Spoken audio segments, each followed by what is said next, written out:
We are keeping on with the spring cleanup here in the meadow, and today I've got a few chores and I thought I would bring you along. One of the things I'm going to do today is prune back this persimmon. This is kind of up and over, that's not too bad, but this one that's dragging down into the garden bed and down where the raccoons can pull it down, I think I'm going to just give it a chop right there, and I'll take a look and see if there are any other places I need to give a little prune. My little big boy saw will be good for this. One of the things I want to be careful of is that I also get a little angle when I'm doing this.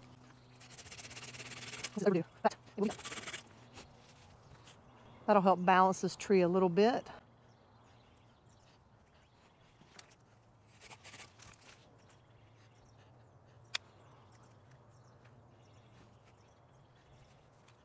Ones that are shooting straight up, I'm going to take that one out.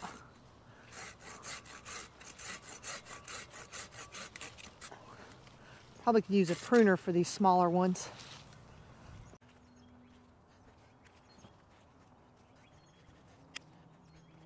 Just thinning it out a little. Things going straight up aren't necessarily great.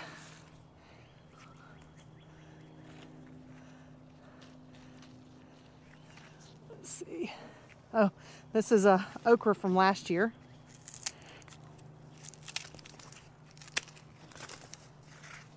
Pull that down.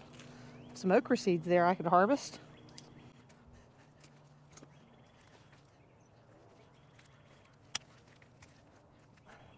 This is something that should have been done sooner, but it was not, so I am doing it now.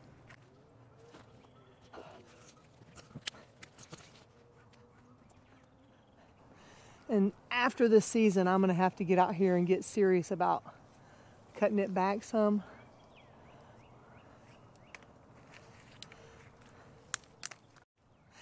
This one's going to hurt a little, but this is impinging on the path, so we can't mow, and so I need to bring it back, and yeah, let's do that.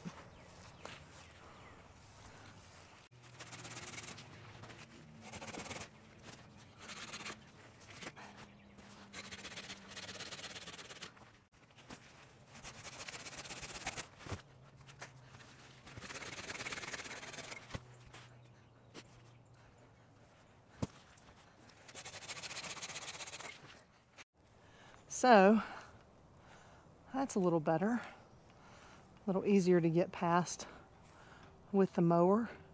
Let's see if I need to do anything to balance it over on the other side. The other recommendation a few of you have made is to get this up off the ground a little bit to reduce the animals that like to eat at ground level. So I'm going to do that. Or I should say, reduce access to the animals that are lower on the ground.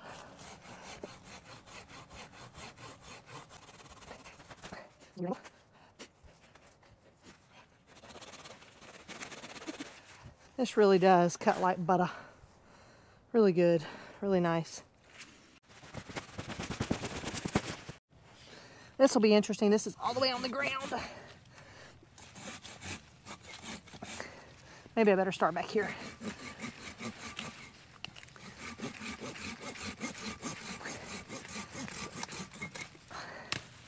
Oh, it's putting in new roots. Interesting.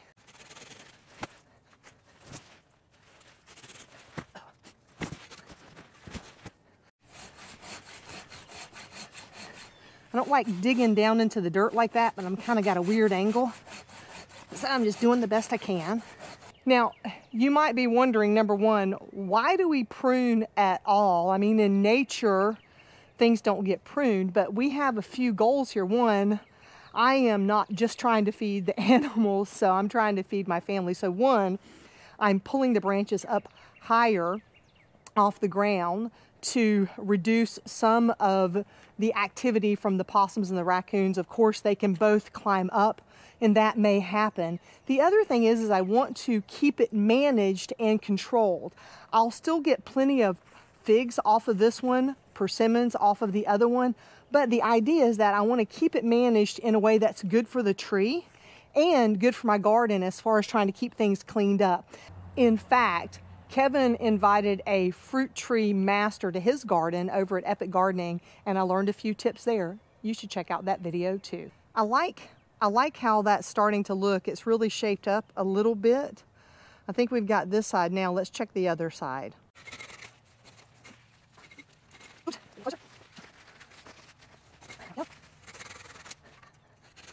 All right, I like that. I like that a lot.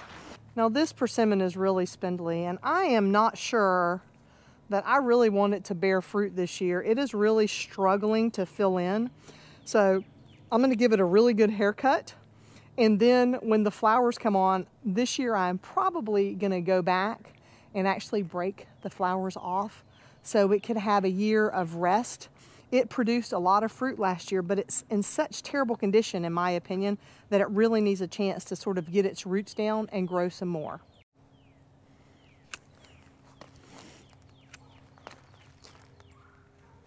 Definitely don't want it growing at the ground level.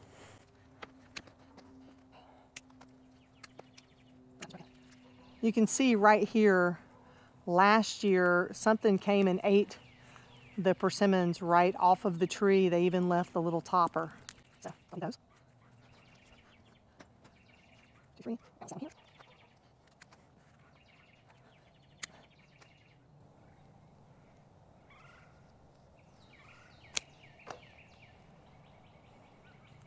I don't like these cuts, but I think they're necessary.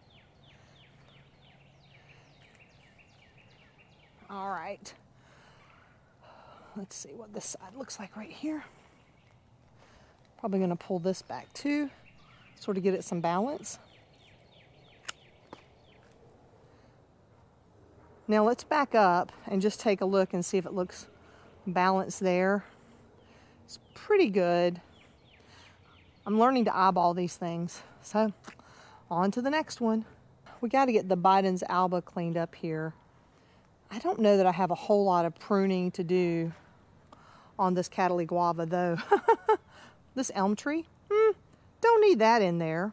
I love the Biden's alba. I just don't want it here. So I'm gonna try to pull this back now. I wish I'd gotten to it before it started flowering, but at least not all of it's going to seed yet. This is a native where I live, and it is a primary food source for bees and butterflies over winter. And so while I don't love it in up around my trees and up around my fruit garden and around my vegetable garden, I do want it, and I don't want to get rid of it completely.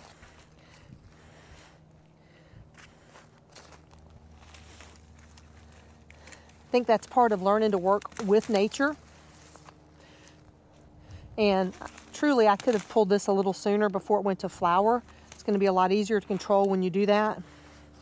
Once it's gone to seed, these are those spiky hitchhikers, and they are very, very good at staying close and moving from place to place. Would you believe this is just one plant?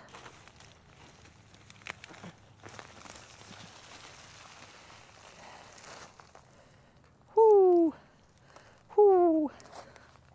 Well, I guess there's a little bit of this on the ground that could trim back a little. Okay, let's do that. These spread really, really well with runners. Is how this kind of grows out, which is nice if you have an area where you can just let it go a little bit. This started out as one tiny little spindly thing. It's doing really well here. It gets plenty of water, plenty of sunlight.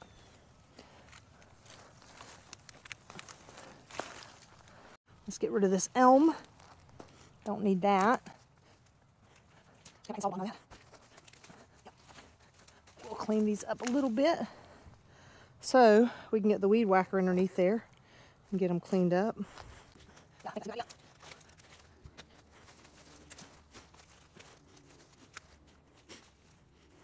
Now this one was covered up all winter. Actually, all of them were. And so they never really went dormant. The Cataly guava is good to zone 8B, I think. And so since it's sort of a hedge and it's sort of a berry, I don't worry about it turning in on itself like a peach tree or a plum tree. I just let it grow and we eat. Oh, we've already got some fruit here. Oh no, those are flowers, sorry. Flower pods. Now we're on to the avocado. I'm a little nervous about this, but it must be done. Now, the first goal is to sort of bring this up off the ground. So I'm going to look at these branches that are hanging low and clean those up first, and then move on to the next bits. And I have avocados on, and I am going to lose some because of this, but I actually plan to move this tree in the winter, and so it's just part of getting it ready for that as well. So a lot of these that are down here are just hanging down low, and I suspect partially that is from animal behavior, partially from the weight. So making some bigger cuts than I planned. Here we go. There's that one. We still have the string on here from when we had the frost blankets tied on. We'll get those off today too. This one's hanging low down. Whoo! New growth here.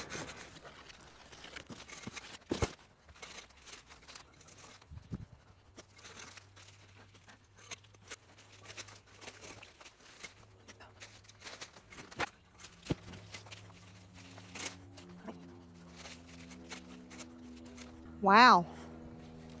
Wow. Let's take a look at that now. Looks more like a tree,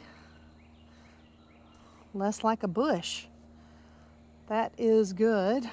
Let's see how the balance looks from the other side. That's looking nice and balanced. I like it. I like it. Now let's get those strings off of there.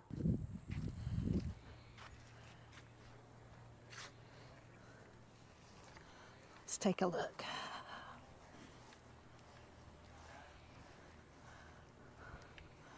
I like that.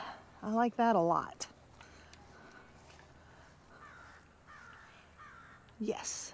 And we are putting this debris to use in the garden. We're actually putting it in these garden beds. The soil will be here soon. And so we're just putting these old branches and stuff right around these garden beds that we're filling, and they'll eventually break down. I do not know, and I can already hear you asking, on those figs right there, is it possible that the fig and the sap is going to hurt? I don't know, but we're going to give it a try. Everything's grown really well, and I think it's going to be okay as it all breaks down. Now, the last thing that I want to do today for my little Saturday cleanup is turn this to this. Now, if you have someone to help you, it's a little easier, but this is something you absolutely can do by yourself as long as you have a little handy dandy strap or something like it. I'm just going to grab one end, and this has already been a trellis before. You can see the little bit of curve there. I could just do this on the ground, and I might decide that I want to do that, or I'm just slowly walking it because I've got a little hill there and it's holding itself. Now, I'm just going to undo my strap.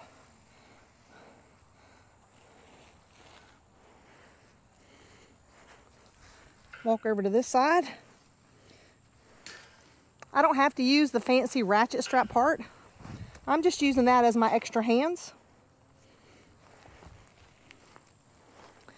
And all I need to do is get it close enough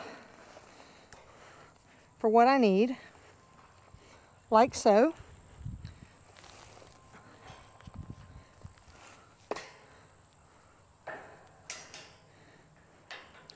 Tie that hook there just for good measure. Now, I'm just going to drag it on over.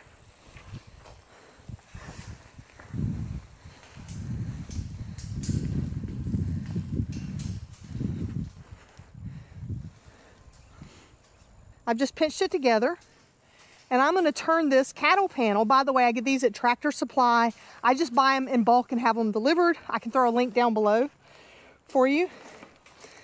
But now, I'm just going to drag it sort of halfway to this here.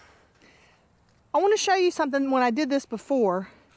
This is a Vego bed, and while they have these great edges here, they do have metal inside of them. And so the first time I did this, I ripped off some of the rubber coating and it rusted a little, but it didn't rust all the way through. It's been like this for 2 years and this hasn't changed. So if you're doing this, you want to make sure as you're lifting the panel, you're trying not to scrape this as much as possible. But after 2 years, even that little bit of rust, it looks just fine.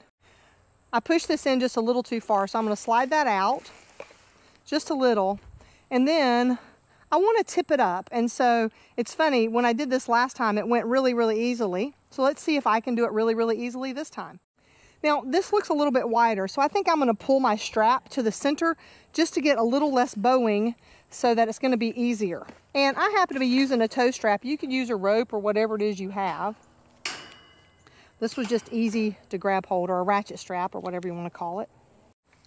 So I'll just undo this.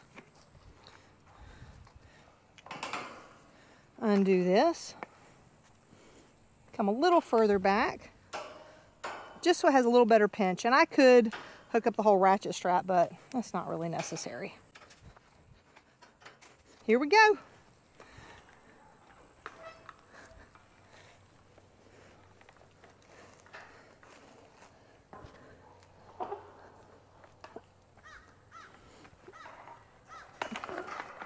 I'll pinch in place. Pinch in place. It's not a terribly attractive way to do it, but it gets the job done. All right, let's get this ratchet strap off. Try to get it back in place here. There's some videos about how to make this nice and neat. One day I'll watch one of those. Meantime, it's all wrapped up. Now that it's between the beds, I can just pinch and lift it up and press it up like so. And do the same thing on the other side. Like so. And this is sliding out a little bit. I might have to get a little staple or something, or piece of wood to hold that in. Let me do that. Now, I don't know if it's because it's been laying flat for a season or what, but it's not bowing quite like it did before. I can put in a video showing you what it looks like, but it's still perfectly fine. I've added just a little bit of wood here to the base to sort of push that back. And honestly, if I need to, I could get some better landscape staples and just staple it in the ground. But I am not terribly worried about it. This does exactly what I need it to do. Provide vertical growing space on the ends of my garden beds.